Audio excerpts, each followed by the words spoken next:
அஷ்டமாதிபதி தசை வந்துட்டாலே அவ்வளோதான். ஐய்யய்யோ! என்னடா பண்றது? அஷ்டமாதிபதியோட தசை வந்துடுச்சு. இதுக்கப்புறம் அவ்வளோதான் அப்படின்ற மாரி நெறைய பேச்சுக்கள் நீங்க கேள்விப்பட்டிருப்பீங்க.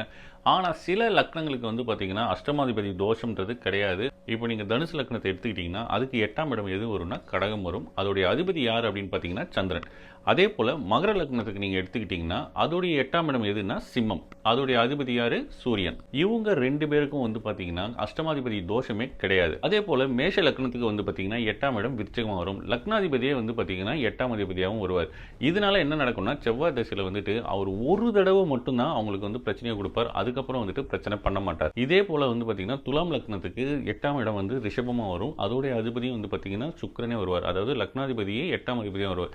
இவரும் அவருடைய தசையில வந்து பார்த்தீங்கன்னா, ஒரு முறை தான் வந்துட்டு ஜாதகருக்கு வந்து பிரச்சனையை கொடுப்பாரே தவிர, அதுக்கப்புறம் பிரச்சனையை கொடுக்க மாட்டார்.